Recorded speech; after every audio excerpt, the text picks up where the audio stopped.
नमस्कार, विचार मंथन में आपका स्वागत है। इन दिनों शंकराचार्य पद का विवाद गरमाया हुआ है। कह रहे भी 17 नवंबर को एक मामले में सुप्रीम कोर्ट में सुनवाई होनी है। हलचल उस समय मच गई जब अविमुक्तेश्वरानंद को ज्योतिष पीठ का शंकराचार्य बनाया गया और उनके पट्टाभिषेक पर कोर्ट ने रोक लगा दी। 17 तारीख को कार्यक्रम होना था लेकिन रोक लगा दी। इतना ही नहीं हुआ, 10 नामी अखाड़े खुल करके सामने आ गए। सरस्वती अन्नपूर्णा देवी के मंदिर में उन्हें प्रवेश भी नहीं दिया गया, वो बाहर से ही दर्शन करके लौट आए। इसके साथ में अनेक मामले भी उजागर किए गए। काशी विद्युत परिषद भी सक्रिय हो गई। कैसे शंकराचार्य बन गए? ये विवाद लगातार गहराता जा रहा है। आज हम इसी पर चर्चा करेंगे और जानेंगे शंकराचार्य कौन, क्या योग्यता, किसे शंकराचार्य बनाया जाए, क्या है चयन प्रक्रिया, क्यों है विवाद। और विवाद तो 70 वर्षों से चल रहा है, सुप्रीम कोर्ट में चल रहा है। लेकिन शंकराचार्य पद जैसे गरिमापूर्ण धर्मपरायण निष्ठा वाले पद पर इस तरीके के विवाद नहीं होने चाहिए। ये विवाद शोभनीय नहीं है और ऐसे विवाद किसी भी धर्म के लिए उचित नहीं होते। हमारे यहाँ शंकराचार्य का वो पद होता है जैसे दलाई लामा का होता है, जैसे हमारे यहाँ जो है पोप का होता है। और ऐसे ही पद की गरिमा शालीनता की रक्षा करना हमारा भी परम धर्म है। आज हम इसी पर चर्चा करेंगे और इस चर्चा में मेरे साथ है अध्यात्म अध्येता डॉक्टर उपेंद्र द्विवेदी। डॉक्टर उपेंद्र द्विवेदी की अध्यात्म में गहरी रुचि है, पढ़ते हैं, लिखते हैं, जानते हैं। और आप डीएवी कॉलेज में अंग्रेजी विभाग के असिस्टेंट प्रोफेसर भी हैं। माने अंग्रेजी के विद्वान और अध्यात्म के अध्येता। मैं डॉक्टर उपेंद्र का बहुत बहुत स्वागत करता हूँ। नमो नमः। डॉक्टर उपेंद्र जी, हम चर्चा करें। आपका जो ये आध्यात्मिक स्वरूप बड़ा अच्छा लग रहा है। कृपया इसके अनुकूल, इसकी गरिमा के अनुकूल आइए हम आप शुरुआत करें किसी श्लोक से जी, किसी शस्त्र वाचन से, किसी भजन से, जो आपको प्रिय हो। आइए शुरुआत करें। सर्वेभ्यो नमः। श्रुति स्मृति पुराणानाम आलयम करुणालयम नमामि भगवत्पादं शंकरं लोक शंकरं। शंकरं शंकराचार्यं केशवं वादनारायणं सूत्रभाष्यकृतौ वन्दे भगवन्तौ पुनः पुनः। सदाशिवसमारम्भां शंकराचार्यमध्यमाम् अस्मदाचार्यपर्यन्तां वन्दे गुरुपरम्पराम्। सच्चिदानन्दरूपाय विश्वोत्पत्त्यादिहेतवे तापत्रय विनाशाय श्रीकृष्णाय वयं नुमः। नारायणं नमस्कृत्य नरं चैव नरोत्तमं देवीं सरस्वतीं व्यासं ततो जयमुदीरयेत्। श्री गुरुचरण शरण कमलेभ्यो नमः। पराम्बायै नमः।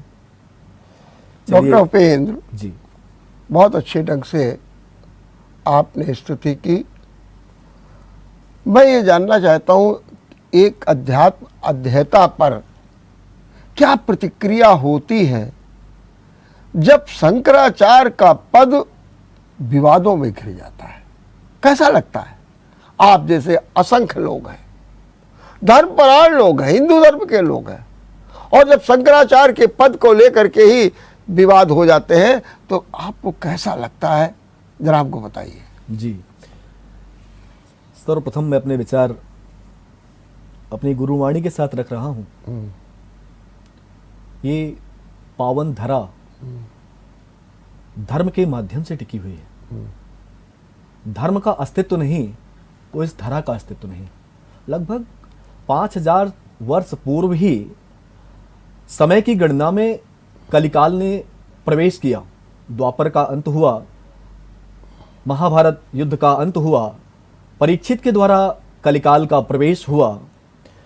तो कलिकाल में धर्म को बचाए रखने के लिए युगांतर में चतुर्युगी के हिसाब से हर द्वापर के अंत में वाद नारायण व्यास जी, जिसका व्यास का मतलब होता है किसी भी विषय को विस्तृत करना, व्यास जी अवतरित होते हैं इस धरा पर।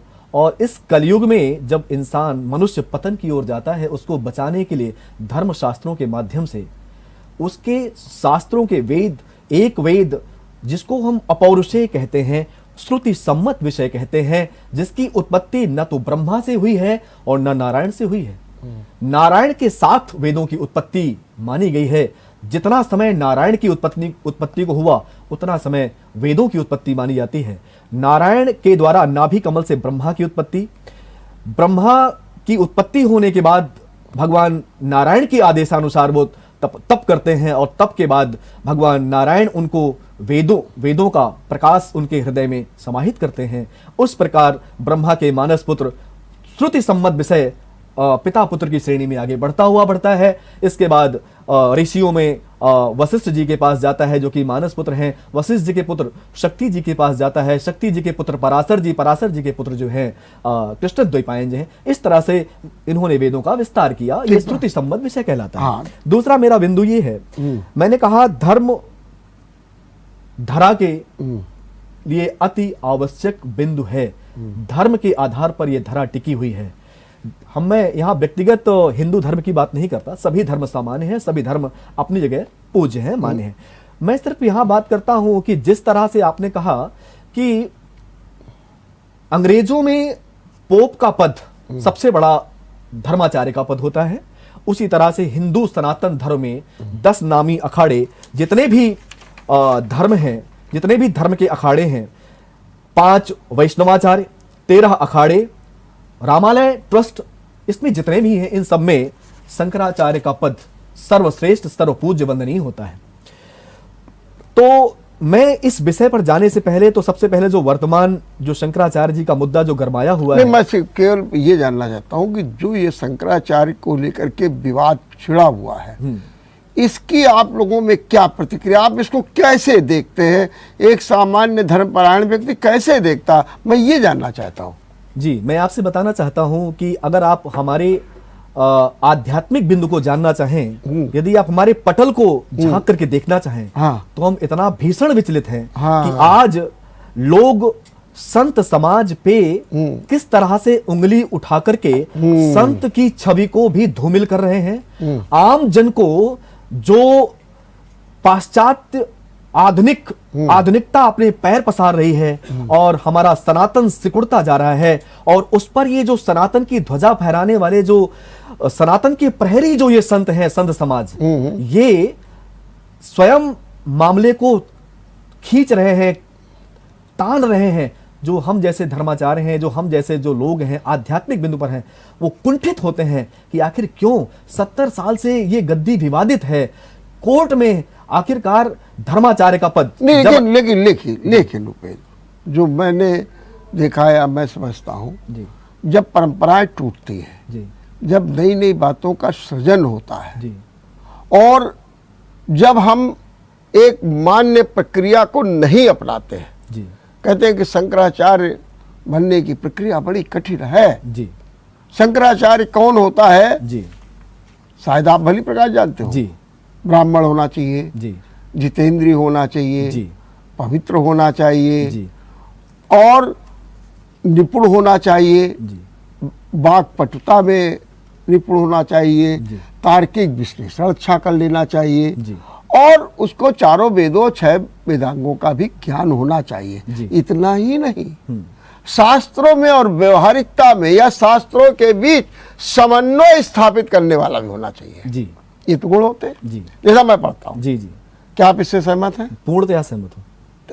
तो नंबर 1, और इसकी एक चयन प्रक्रिया होती है। जी चयन प्रक्रिया बीच बीच में टूटी, जी जैसे मुझे बताया गया था, मैंने भी देखा कि एक प्रक्रिया ये थी कि शंकराचार्य जो थे वो 3 लोगों का एक पैनल बना के जाते थे, ठीक।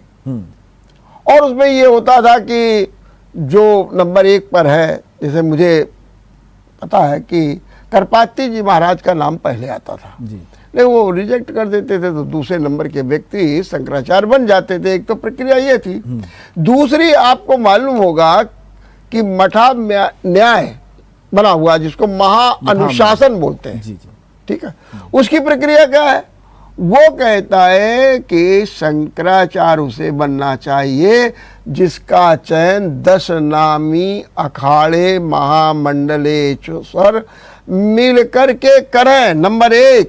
और नंबर 2, जिस पर काशी विद्वत परिषद जो है वो मोहर लगाए। लेकिन हो क्या रहा है, इस प्रक्रिया को जो आदि शंकराचार्य ने बनाई थी उसको आपने अलग कर दिया, और आप जो है स्वयं घोषित करने लगे अपने उत्तराधिकारी, जो विवाद की जड़ बना हुआ है। क्या कहेंगे अब इस पर, बताइए हमको। जी। मैं आपकी बात को बताना चाहता हूं, आपका तथ्य पूर्णतया सत्य नहीं है। वजह सिर्फ ये है कि आदि गुरु शंकराचार्य द्वारा रचित मठाम न्याय महानुशासनम 75 श्लोकी विरचित जो उनके द्वारा ग्रंथ है, यदि उसको पढ़ लिया जाए तो सारा तथ्य सामने आ जाएगा।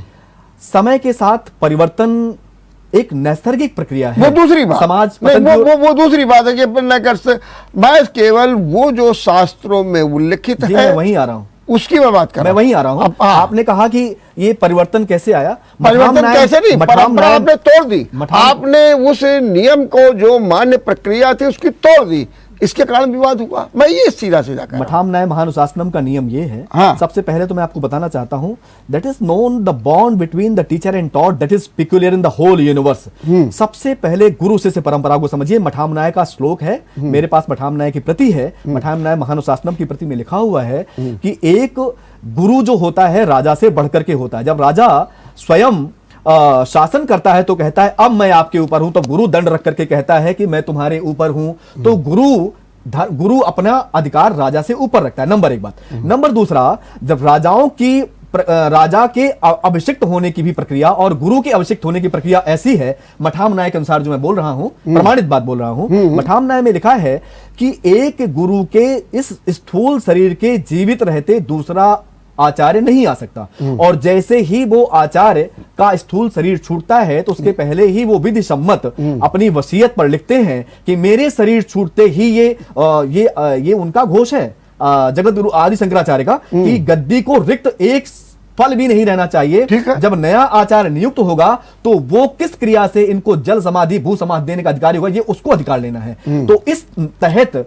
विद्युत परिषद क्या है? काशी विद्युत परिषद इस समय वर्तमान में एक नहीं है। काशी विद्युत परिषद, अखिल भारतीय विद्युत परिषद, शंकराचार्य परिषद, न जाने कितनी परिषद हैं। इन सब परिषद का काम क्या है? ये धर्म की परिषद हैं, और इनको धर्म पर जब चोट आएगी, धर्म जब कहीं ना कहीं आहत होगा, बिगड़ेगा, तब ये अपनी प्रक्रिया, अपना अधिकार ये मठाम न्याय में स्वयं वो आपने दूसरी बात की। हाँ। मेरा केवल एक बात बता दीजिए। हाँ।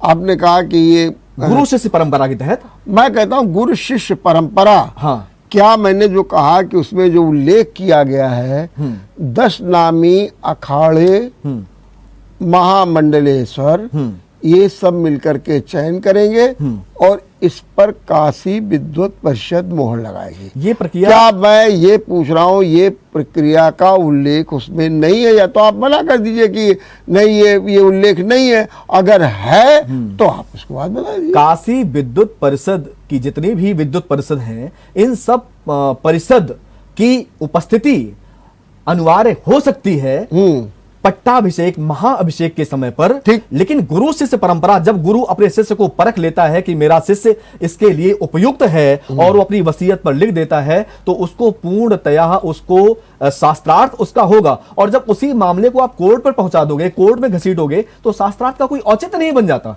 नंबर एक बात। तो जब गुरु शिष्य परंपरा के तहत, अच्छा, 10 नामी अखाड़े की अगर बात करें तो यहां पर 10 नामी अखाड़े का कोई महानुशासन में रोल नहीं है। यहां पर जगत गुरु शंकराचार्य की परंपरा में जब ज्योतिर्मठ की गद्दी 70 साल तक विवादित रही, तो करीब भूस्खलन और जो प्राकृतिक आपदाएं आई, तो करीब 150 वर्ष का एक समय अंतराल रहा जिस गद्दी पर कोई विराजित नहीं हुआ। उसके बाद उस प्रॉपर एक समय पर उसको 1941 के आसपास उस गद्दी पर विराजमान किया गया, तो ब्रह्मानंद जी सरस्वती जी महाराज आए। उसके बाद उस प्रक्रिया को सभी धर्माचार्यों ने एकत्रित करके उनको शंकराचार्य का पट्टाभिषेक कर अभिषेक कराया। उसके बाद उस प्रक्रिया को आगे बढ़ाया गया, फिर वो आगे प्रक्रिया विवाद में घिर गई। तो मैं सिर्फ इतना कहना चाहता हूं कि शंकराचार्य की नियुक्ति केवल उसके गुरु के द्वारा निर्धारित तथ्य पर होती है।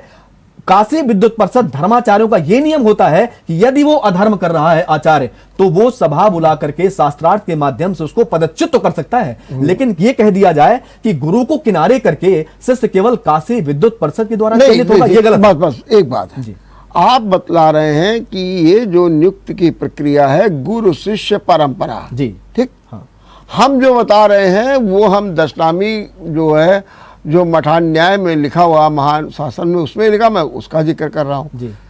कृपया, मुझे उतना ज्ञान नहीं है लेकिन मैं आपसे जानना चाहता हूँ, क्या मठान न्याय में कई विकल्प दिए गए हैं कि अगर दशनामी अखाड़े और काशी विद्युत परिषद की मोहर लगेगी, नंबर 1 नहीं होगा तो गुरु शिष्य परंपरा चलेगी, नंबर 2 नहीं तो नंबर 3 पर पैनल बनाया जाएगा, या नंबर 4, क्या ऐसे विकल्प हैं? और उस विकल्प में आपके इस गुरु शिष्य परंपरा का उल्लेख है? अगर उसमें है तो स्पष्ट कर दिए, नहीं है तो भी आप उसको स्पष्ट कर दिए। मैं आपसे जानना चाहता हूं, आदि शंकराचार्य जी के द्वारा चारों दिशाओं में 4 मठों का निर्माण किया गया। पहला मठ शारदा मठ कहलाया, दूसरा मठ कहलाया, मेरी बात देखिए में। हाँ। तो इस पहला जो वो हुआ, पहला शारदा मठ हुआ, दूसरा आपका गोवर्धनपुरी हुआ, तीसरा आपका ज्योतिर्मठ हुआ, श्रृंगेरी मठ में गुरु शिष्य की परंपरा में काशी विद्युत परिषद का रोल कहां है, आप इतना बता दीजिए।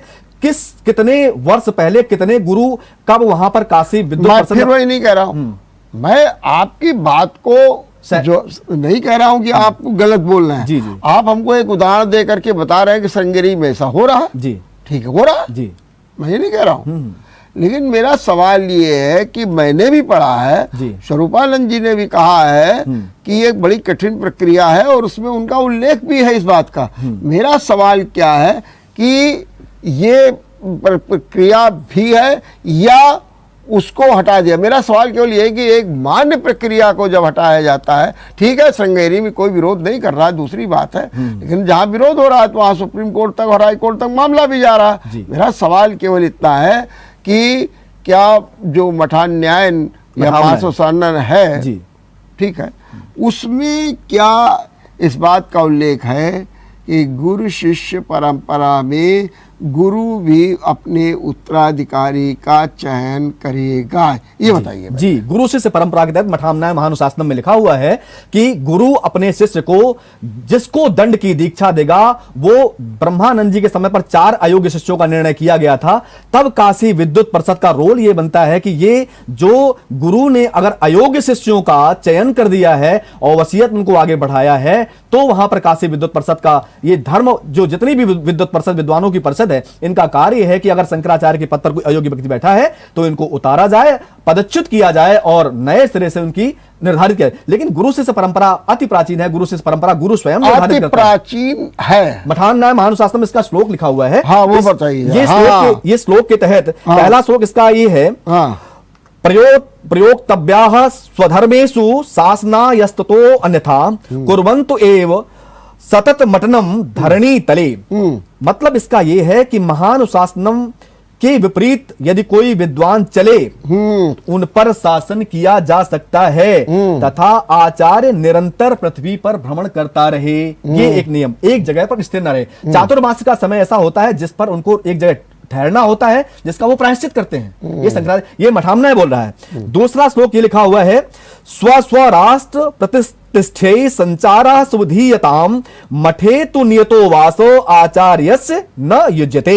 इसमें ये लिखा हुआ है, अपने अपने क्षेत्र की प्रतिष्ठा के लिए आचार्य विचरण करते रहें। यानी कि इनके जो चारों दिशाओं में जितने क्षेत्र दिए गए हैं, ये सीमा का उल्लंघन न करें, अपने मठ में नियत रूप से। मेरा एक सवाल जी, क्या आप मानते हैं जी कि यदि जो एक परंपरा आदि शंकराचार्य ने बनाई है, जी, अगर उसका पालन किया जाता रहता, परंपराएं न तोड़ी जाती, संशोधन न किए जाते, तो ये विवाद नहीं होता। इसको मानेंगे आप?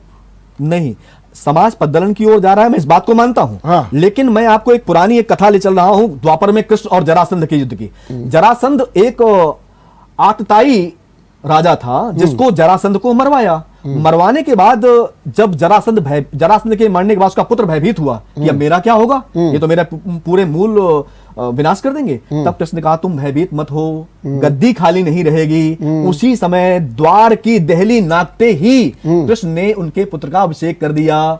इसी तरह शिशुपाल तो उसी में उनको कृष्ण जी को रणछोड़ भी तो कहा जाता है। रणछोड़, हाँ, ये भी तो आपको मालूम कि नहीं मालूम है? रणछोड़ की कथा दूसरी है। रणछोड़ का मतलब देखिए, जो उसमें पूर्व निर्धारित था, कहीं ना कहीं यही था कि छोड़ करके चले गए। रणछोड़ देखिए, उनके बाल लीला में जब रणछोड़ का जब प्रकरण आता है, तो उस प्रकरण में उनको प्रॉपर वे से जब काल यवन को आगे ले जा रहे थे, तो उसको उस जिस राजा के द्वारा उनको मरवाना था, तो उसके द्वारा मरवाने के रणछोड़ का मतलब ये नहीं कि रणछोड़ के वो तो निर्धारित जगह पहुंच रहे थे। चलिए, मैं परमाणु ब्रह्मास्त्र छोड़ना है, हम स्टूडियो का चयन नहीं करेंगे, अब उचित जगह जाएंगे कि हम यहाँ से। चलिए, आज चर्चा बड़ी अच्छी हो गई है। जरा एक भजन सुना दीजिए बढ़िया सा, फिर उसके बाद हम आगे चलेंगे, जी ब्रेक लेंगे। चलिए, पहले एक भजन सुना, एक राम नाम संकीर्तन सुना। हाँ, बस बढ़िया बढ़िया। रघुनंदन राघव राम हरे, सिया राम हरे, सिया राम हरे। रघुनंदन राघव राम हरे, सिया राम हरे, सिया राम हरे। रघुनंदन राघव राम हरे, सिया राम हरे, सिया राम हरे। रघुनंदन राघव राम हरे, सिया राम हरे, सिया राम हरे। हम यहाँ पर लेंगे एक छोटा सा ब्रेक, और ब्रेक के बाद अपनी चर्चा को जारी रखेंगे। बाद आपका एक बार फिर स्वागत है। हम चर्चा कर रहे हैं शंकराचार्य। डॉक्टर उपेंद्र, हमको ये समझाइए कि विवाद के बहुत बिंदु हैं, जिसमें एक बात ये भी आ रही है कि जो अभिमुक्तेश्वरानंद हैं वो योग्य नहीं है, क्योंकि सबसे पहली शर्त होनी चाहिए कि वो ब्राह्मण होना चाहिए, और कहते हैं वो ब्राह्मण नहीं है, नंबर एक। और नंबर दो, ये कहा जाता है कि जो उनको नीति निपुणा होना चाहिए वो नीति निपुण भी नहीं है। ठीक है, स्वरूपानंद ने उनको सर्टिफिकेट दे दिया है, क्या कहेंगे इस बारे में? जी, बहुत संक्षिप्त शब्दों में अपनी बात कहूंगा मैं। हाँ, संक्षिप्त में। पूज्यपाद अनंत श्री विभूषित उत्तर नामनाय ज्योतिष पीठाधीश्वर जगत गुरु शंकराचार्य स्वामी श्री अविमुक्तेश्वरानंद सरस्वती 1008 जी के बारे में जो ये अपलोक जो लगाए गए हैं, ये किस तरह से निराधार है। मेरे पास में सारे प्रमाण हैं, तथ्य हैं कि किस तरह से उनको बदनाम करने की एक साजिश रची गई है। एक प्रमाण मेरे पास में ये है, जिस प्रमाण के तहत इनको विजाति यानी कि ब्राह्मण कुल का, जो शंकराचार्य के लिए उच्च कुलीन ब्राह्मण होना चाहिए, उसके नियम होते हैं मठामनाय महानुशासन तहत, तो उनको बदनाम किया गया कि ब्राह्मण नहीं है। और उसका संशोधित पत्र, जिस तरह से पत्र चोरी करके उनको विवादित करके उनको बदनाम किया गया, दूसरा पत्र उसी ग्राम के प्रधान के द्वारा पत्र की प्रति मेरे पास में है। तो मैं ये कहना चाहता हूं कि जो व्यक्ति ये जानबूझ के लांछन लगा रहा है तो स्वामी अवमुक्तेश्वरानंद के ऊपर लांछन नहीं, ये धर्म सम्राट करपात्री जी महाराज के ऊपर लांछन लग रहा है। कैसे लग रहा है? स्वरूपानंद सरस्वती जी महाराज के ऊपर लांछन लग रहा है।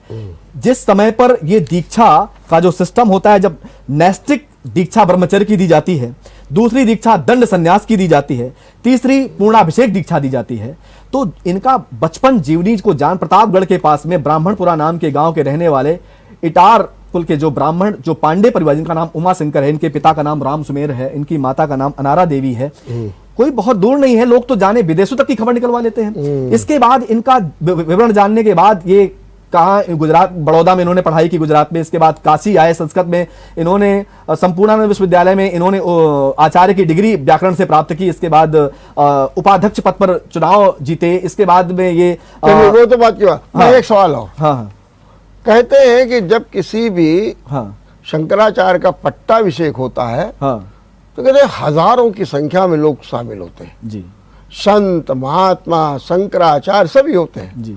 और उसी का आयोजन 17 अक्टूबर को हरिद्वार में किया जाना था ज्योतिषपीठ पे, लेकिन सुप्रीम कोर्ट ने रोक लगा दी।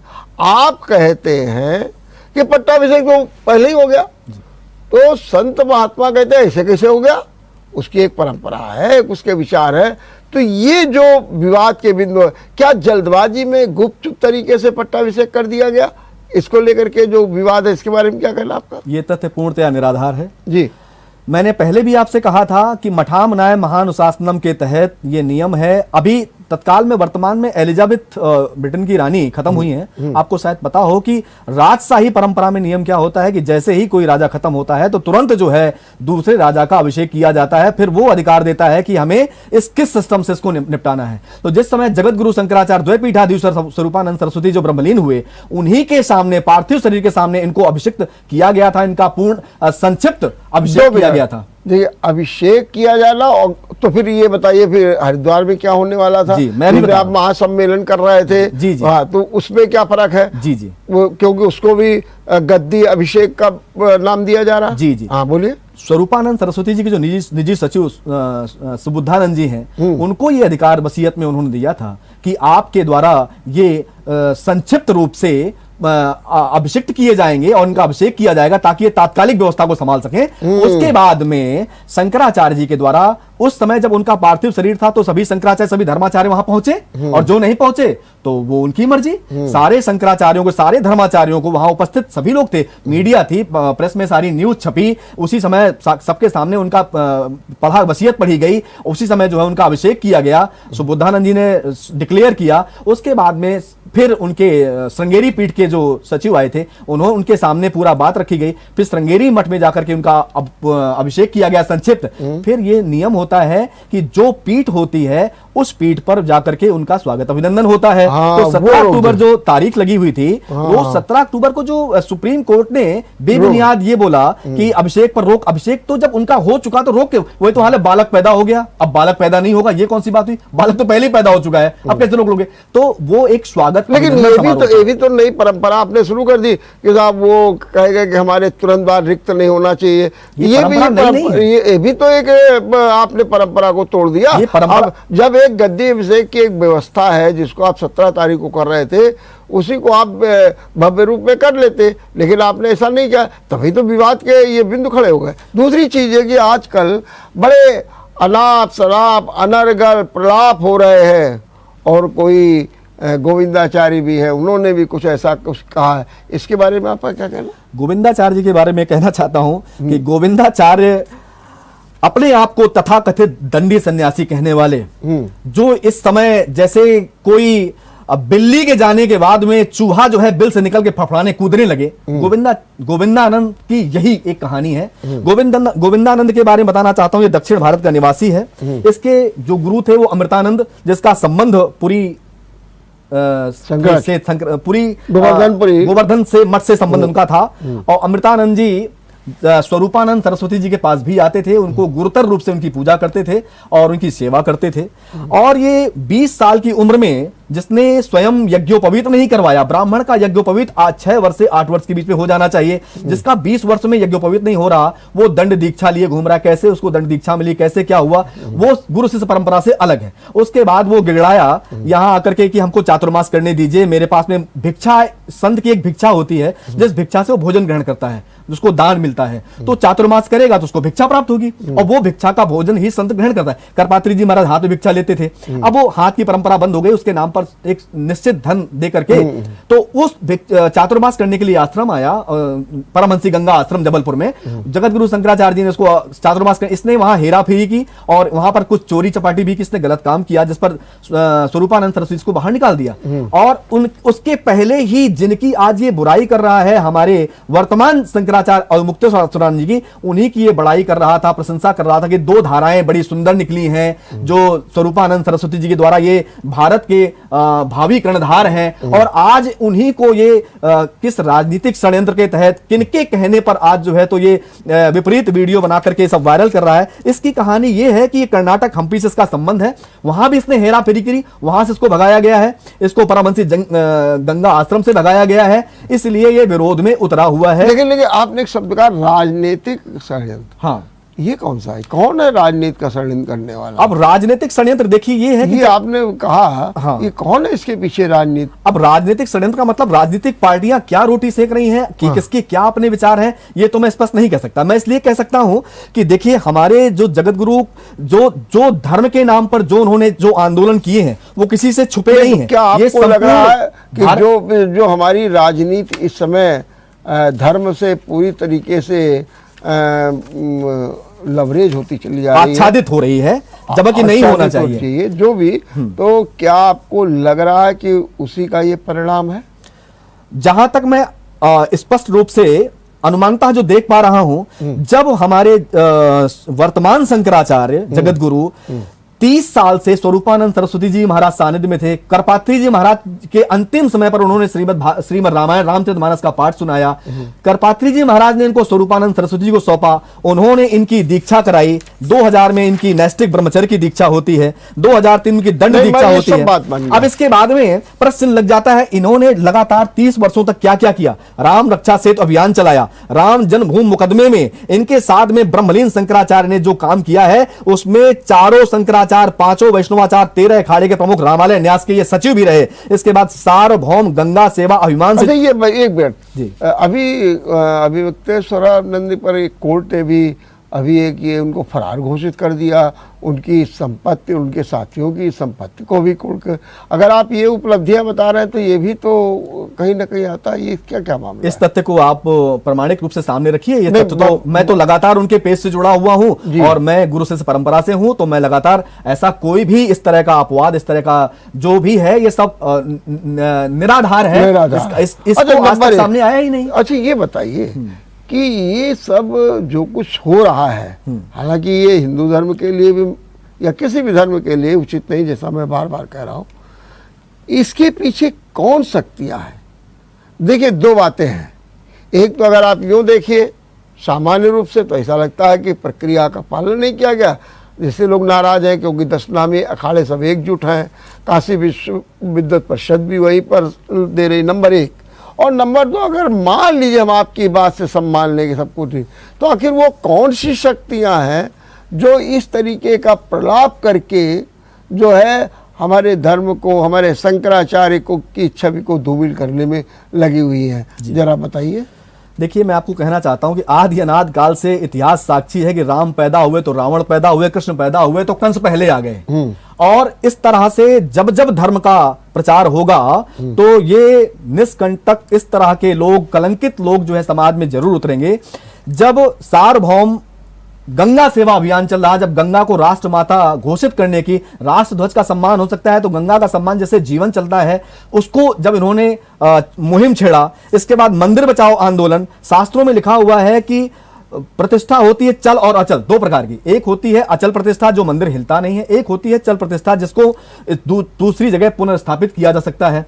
तो जब इन्होंने मंदिर बचाओ आंदोलन में प्रवेश करके कि जब मंदिर तोड़े गए, आज भी लंका थाने में नहीं, मैं आपकी बात से सब सहमत हूं। तो इन सब आंदोलनों में जिसका उन्होंने विरोध किया, तो आज वो विरोधी तत्व जो कूद करके इनका विरोध कर रहे हैं, वो इनको पचा नहीं पा रहे हैं। तो क्या हम ये मान के चलें कि जो मंदिर विरोधी, राम मंदिर विरोधी तत्व हैं, वो इनका विरोध कर रहे हैं? क्या हम ये मान के चलें आपकी भाषा से? नहीं, पूर्णतः मैं इस बात पे लिप्त नहीं हूं। ऐसे बहुत सारे लोग गुप्त और क्यों, स्वच्छंद रूप से, पीछे क्या उनका स्वार्थ क्या? क्योंकि हमारे यहाँ तो कहा गया स्वार्थ लाख करे सब प्रीति, तो जब इनके पीछे स्वार्थ क्या है? देखिए, अगर ज्योतिर्मठ की बात करें तो गद्दी का विवाद तो 70 साल चल रहा है। आज ये वर्तमान विवाद, आज वर्तमान की बात जो स्वामी अवमुक्तेश्वरानंद कोई जाति का आक्षेप लगा रहा है, कोई उनको ज्ञानी नहीं मान रहा है। और इतने सारे प्रश्न प्रबोध नाम के यूट्यूब में वीडियोज पड़े हुए हैं, हजारों की संख्या में उसने शास्त्रों का अध्ययन करके उन्होंने अपनी लाइब्रेरी से निकाल करके लोगों को प्रश्न प्रबोध पे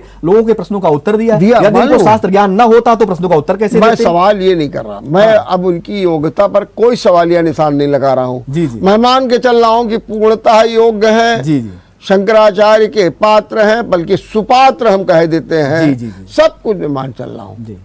और मैं ये भी मान रहा हूं कि जो भी कोर्ट से भी आया वो सब बिल्कुल फर्जी है। सब कुछ हम आपकी बात सब मान लेते हैं, और जो आरोप लगा रहे हैं वो लोग भी फर्जी।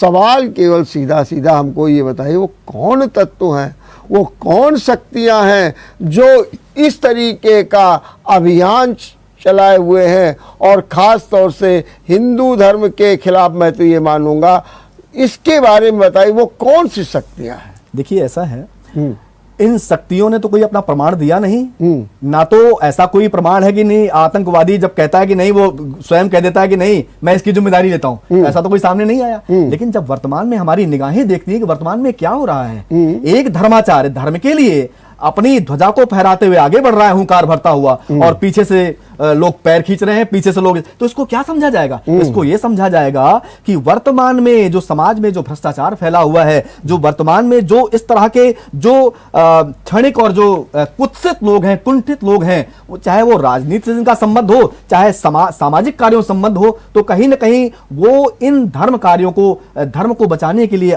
जो धर्म के कार्यों को नहीं लिप्त हैं, धर्म को नहीं जानना चाहते, नहीं समझना चाहते, वो विरोधी हैं। वो विरोधी आज अपनी आक्रामकता दिखा रहे हैं। देखिए, इतनी बहस होने के बाद हम अंतिम निर्णय पर अंत में यही जाएंगे, आप और हम सभी ह्यूमन बीइंग है, 84 लाख योनियों हमको भगवान ने मनुष्य बनाया है। तो याद रखिए, मनुष्य कहने का तात्पर्य है कि हमको भगवान ने विवेक दिया है, और हमको भगवान ने अगर विवेक दिया है तो समाज को सुव्यवस्थित करने का हमको अधिकार दिया है। तो इसलिए हमारा धर्म है कि हम धर्म के आड़े ना आए, धर्म को निरंतर उसकी धारा को बहने दें। और निष्कर्ष यही कि आप इस तरह के विवाद को फैला करके क्या आप इससे हासिल कर लेंगे? मैं ये तो कह रहा हूं कि ये जो विवाद फैलाने वाले लोग हैं, वो चिन्हित हैं, और ये सब बता भी रहे हैं। तो इनको आप क्या मानते हैं? विवाद फैलाने वाले ये क्या किसी राजनीतिक एजेंडे के तहत काम कर रहे हैं, या इनके कुछ अपने एक राजा का शत्रु कौन होता है? धनु लोलुपता के कारण ये कर रहे हैं, या अपनी पद के कारण ये काम कर रहे हैं? मेरा सवाल सीधा सीधा ये है कि वो जो लोग हैं वो खुलेआम है, ऐसा नहीं है, और वो खुल करके बयान दे रहे हैं, कह रहे हैं हम नहीं मानते हैं अवमुक्तेश्वरानंद को, बिल्कुल नहीं मानेंगे, वो तो खुल करके कह रहे हैं। और अखाड़ा परिषद के जो अध्यक्ष रविंद्रपुरी वो भी कह रहे हैं। मेरा सवाल सीधा सीधा आपसे ये है कि ये जो लोग खुल करके बात कर रहे हैं, वो क्या किसी एजेंडे के तहत काम कर रहे हैं? क्या किसी राजनीतिक एजेंडे के तहत काम कर रहे हैं, या ये धर्म से लोगों को गुमराह कर क्या कर रहे हैं? ये कौन लोग हैं, हम ये जानना चाहते हैं। शत्रुता, मैं आपको बताना चाहता हूं, शत्रुता और मित्रता इस समाज में दो ऐसे शब्द हैं जो हमेशा बराबरी में होते हैं। मित्रता बराबरी में होती है, शत्रुता बराबरी में। एक राजा का शत्रु कौन होता है? एक राजा। तो एक राजा का शत्रु जब राजा हो सकता है, तो उस पद पर पहुंचा हुआ व्यक्ति, उनका शत्रु जो होगा, उनकी बराबरी करने वाला वैसा ही होगा। हाँ, वैचारिक मतभेद हैं, वैचारिक मतभेद होने के कारण वो धर्म को नष्ट करने के लिए तुले हुए हैं, लेकिन बराबरी। अगर कृष्ण एक सक्षम थे, उनके पास में कलाएं थी, वे 100 कलाओं के योग्य पूर्णावतार भगवान माने जाते हैं, तो कंस उनकी बराबरी के लिए उतरा हुआ था। जब राम जो है पूर्णावतार भगवान ब्रह्म जब माने जाते हैं, तो रावण जैसा आता ही उनको उसका वध करने के लिए वो तो सब मान। तो इतना मेरे कहने का तात्पर्य यह है कि जो मैं आपको अप्रत्यक्ष रूप से कहना चाहता हूं कि काशी विद्युत परिषद क्या एक है? नहीं है। काशी विद्युत परिषद, शंकराचार्य परिषद, विद्यार्थी परिषद, न जाने कितनी। अब इसके हर व्यक्ति की क्या मानसिकता एक है? नहीं है। सबके अलग अलग एक एजेंडे के तहत काम करने वालों के विचार एक नहीं है, सरकार में मंत्रिपरिषद पर सबके विचार एक नहीं है, तो हम ये कैसे पहचान कर सकते हैं कि ये अब वर्तमान में देखें तो वासुदेवानंद सरस्वती एक ऐसा है जो खुलेआम वो कह रहे हैं कि मैं नहीं मानता। 70 साल तक उन्होंने जगतगुरु शंकराचार्य ब्रह्मलीन स्वरूपानंद साथ में विवाद किया। 2015 में जब उनका पूरा कोरा चिट्ठा सामने आ जाता है, उसके बाद वो संतुष्ट नहीं है, उनको इसी में आनंद आता है, उनको धर्म से कोई मतलब नहीं है, उनके पास में धन है, दौलत है, वैभव है, उसके बाद वो कोर्ट में लड़ाई लड़ रहे हैं, उनको इसी में आनंद आ रहा है, उनकी यही भक्ति है। लेकिन मैं ये जानना चाहता हूं क्या इसका इस आम जनता पर इसका क्या असर पड़ेगा? धर्म के प्रति लोगों की आस्था कम हो रही है, धर्म के प्रति लोगों का विश्वास खत्म हो रहा है। अरे बढ़ रही है। देखिए ना, मंदिर मठ में जाइए, अब तो बड़े युवा भी आ रहे हैं, भीड़ भी हो रही है। अब तो देखिए कॉरिडोर बढ़िया बढ़िया बन रहे हैं। जहाँ पर आप काशी में जाइए तो देखिए कितना दिव्य, अब हर जो है जितने भी अच्छे अच्छे मंदिर हैं वहाँ पर कॉरिडोर बनना आपने देखिए।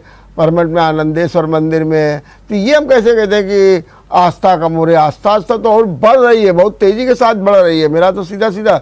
लेकिन सवाल फिर यही आ जाता है कि जो इस तरीके की बातें होती हैं उसका बुनियादी कारण उसका आप हल क्या मानते हैं? क्या ये मानते हैं कि जो शंकराचार्य कहे गए वो ठीक है, या फिर जो उसकी प्रक्रिया है या जो उसके तत्व हैं उनको अपनाया जाना चाहिए? आप क्या मानते हैं? अगर आपसे कोई पूछे कि इसका क्या हल है तो क्या कहेंगे?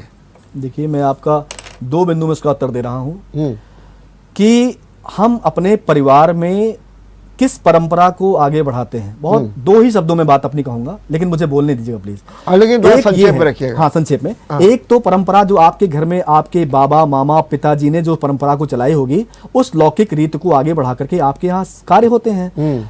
तो हम अपने सनातन धर्म की अगर बात करते हैं तो हमारे यहाँ वेद हमारे लिए सबसे अति प्राचीनतम विषय है जिस पर लिखे गए, और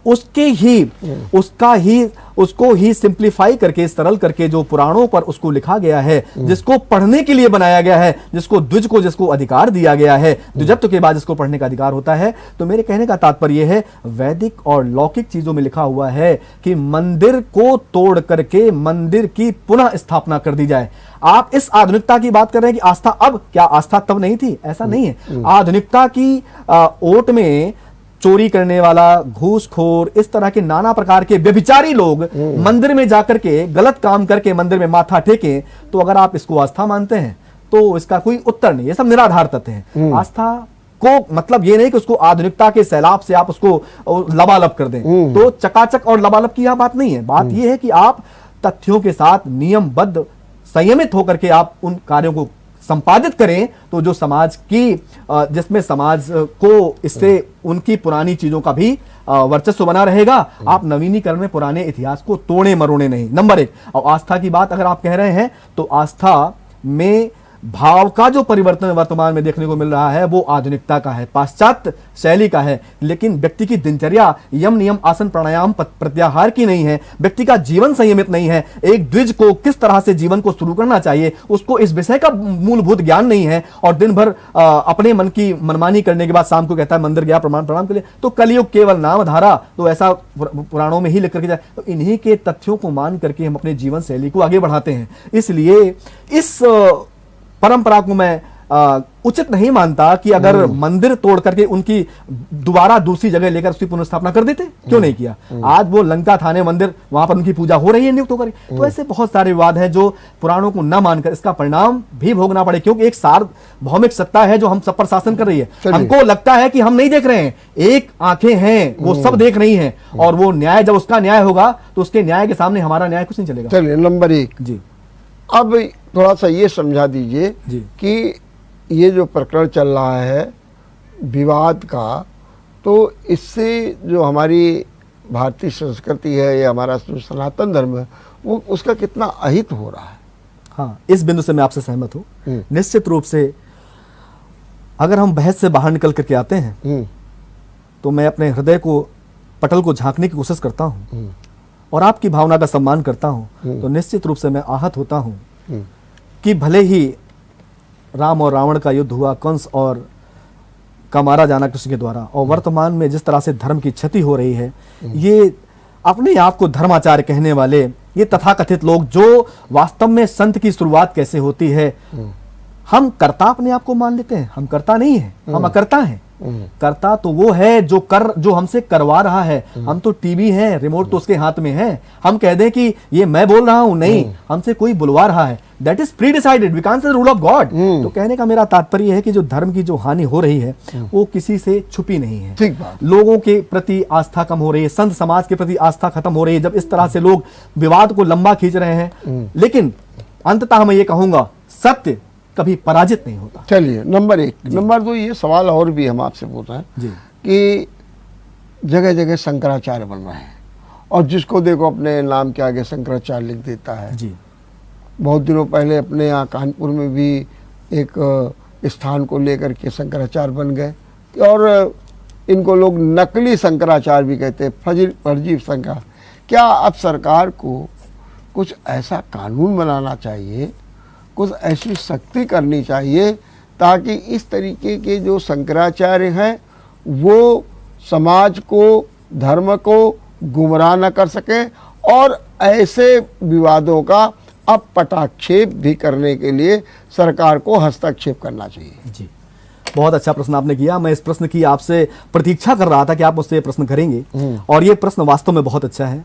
देखिए, मैं यही चीज कहना चाहता हूं, जिस तरह से काशी विद्युत परिषद के जितने भी विद्वान हैं आज आतुर हैं कि शास्त्रार्थ होना चाहिए। शास्त्रार्थ तो होता रहा है, होगा भी और होता रहेगा, इसमें कोई संदेह नहीं है। लेकिन वर्तमान में शंकराचार्यों की बात कहूं तो 4 मठ और 4 शंकराचार्यों के अतिरिक्त लगभग 70 फर्जी शंकराचार्य पूरे भारत ही नहीं वरन संपूर्ण विश्व में भ्रमण कर रहे हैं। आपको पता, मठाम न्याय महानुशासनम का नियम यह है कि शंकराचार्य को सीमा समुद्र का उल्लंघन नहीं करना चाहिए। समुद्र लांघ करके विदेश जाता है वो शंकराचार्य नहीं, सरकारी नौकरी करने वाला शंकराचार्य नहीं, जिसकी प्राथमिकता नौकरी कर जो रोगी शरीर से है वो शंकराचार्य, वो संत बनने का अधिकारी नहीं। ये सब का जो है कोरा चिट्ठा। अब वर्तमान में अभी कुछ दिन पहले ही हमारे गृह जनपद हमीरपुर में सुमेरपुर के पास एक सिद्ध बाबा जगह है, स्थान पर, वहां एक मौनी संत हुए। उन्होंने 13 वर्ष मौन रखा। उन्होंने एक संत को बुलवा लिया काशी से, नारायण तीर्थ करके एक शंकराचार्य जगत गुरु, बड़ा बड़ा अपनी गाड़ी में नाम लिखे थे और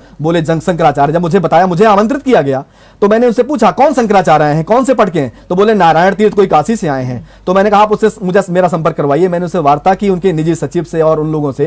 तो मेरी वार्ता हुई। बोले काशी अविमुक्त है, काशी स्वतंत्र है, काशी। ये कौन सा नियम है? आप मठाम न्याय महानुशासनम के जो 75 श्लोकी आदि शंकराचार्य भगवान शिवावतार के द्वारा विरचित एक नई धारा बाहर है और बोले 1996 में काशी विद्युत परिषद ने हमको अभिषिक्त किया है, ऐसे वचन बोले। तो मैं ये कहना चाहूंगा कि ये काशी विद्युत परिषद ने पहली बात तो धर्माचार्य की उनको उपाधि दी। ऐसे धर्माचार्य जो अपने अभिमान में चूर होकर के, अपने बल का प्रयोग कर करके इस तरह से समाज में जो है भ्रम पैदा कर रहे हैं और धर्म की आस्था पर चोट प्रहार कर रहे हैं। सरकार को इस पे कदम उठाना चाहिए और इनको रोकना चाहिए और धर्म के मिटने से धरा को नुकसान होगा, प्राकृतिक आपदाएं आएंगी। ये मैं नहीं कह रहा, ये लिखी हुई प्रमाणित बात कह रहा हूं। चलिए जी, आपने बहुत अच्छे ढंग से अपनी बात रखी। निश्चित रूप से जी, हम चाहते हैं कि समापन पर भी आपका एक कोई ना कोई अच्छा सा श्लोक, भजन, कीर्तन जो आपको पसंद हो करिए, समापन उसी से करें। जी जी, एक तो मैं पहले ऋग्वेद की ऋचा पढ़ना चाहूंगा जिसको हर कर्मकांडी ब्राह्मण पढ़ता है लेकिन उसका मीनिंग नहीं समझता है। तो खैर उनका विषय भी नहीं है। तो सबसे पहले हमारे यहाँ जो हम लोग वैदिक स्टडीज करते हैं तो ऋग्वेद या किसी अन्य जो वेद की जो ऋचा है, जो भद्र सूक्त में जिसको हम पहले पढ़ते हैं, ओम आनो भद्राः क्रतवो यन्तु विश्वतो दवधासो अपरीतासोद्भिदः। The meaning is let the noble thought come from every side. चारों ओर से हमारे जीवन में उत्तम विचार आने दो। हमारे अंदर जब उत्तम विचार आएंगे तो हमारी मन स्थिति अच्छी होगी और जब हमारी मन स्थिति अच्छी होगी तो हमारे अंदर से जो ज्ञान प्रस्फुटित होगा तो हम समाज को कुछ दे पाएंगे। और यदि हम जब इस तरह से हम वेदों और शास्त्रों से वंचित रहेंगे, द्विजत्व का अधिकार प्राप्त नहीं करेंगे, वर्ण व्यवस्था से वंचित होकर के समाज दूषित समाज बनेगा, तो निश्चित रूप से हम अपने शास्त्रों को न मानने के कारण समाज में बुराई ही पैदा होगी। समाज भटकाव की ओर जाएगा, भ्रमित होगा और समाज को कोई भी श्रेष्ठता प्रदान नहीं होगी। भारत को हिंदू राष्ट्र विश्व गुरु नवाजा गया है, उसकी पद्धति, उसका अनुसरण करके हमको धर्म के कार्य में लिप्त रहना चाहिए। ये मैं अंतिम बात अपनी कहना चाहता हूं। बहुत बहुत धन्यवाद, बहुत बहुत धन्यवाद। आपने बहुत अच्छे ढंग से प्रस्तुति दी है, आपका बहुत बहुत अभिनंदन निश्चित रूप से। लेकिन सच बात तो ये है कि शंकराचार्य का विवाद कुछ भी हो, लेकिन हितकर नहीं है जी। ये हमारी मर्यादा, हमारी पावनता, हमारे आयाम, हमारी दूरदर्शिता, हमारी ऊर्जा, हमारे नए नए संबल, हमारी आध्यात्मिक और सांस्कृतिक चेतना के विरुद्ध है और इस पर रोक लगनी चाहिए। मैं आपसे पूर्णतः सहमत हूं और मैं भी इसी विचारधारा के साथ में मैं चाहता हूं कि इस पर होना चाहिए जी। और अगर ये नहीं होगा तो निश्चित रूप से आज जो हम परम वैभव की बात कर रहे हैं जी, उसकी प्राप्ति नहीं होगी। देखते रहिए विचार मंथन। नमस्कार।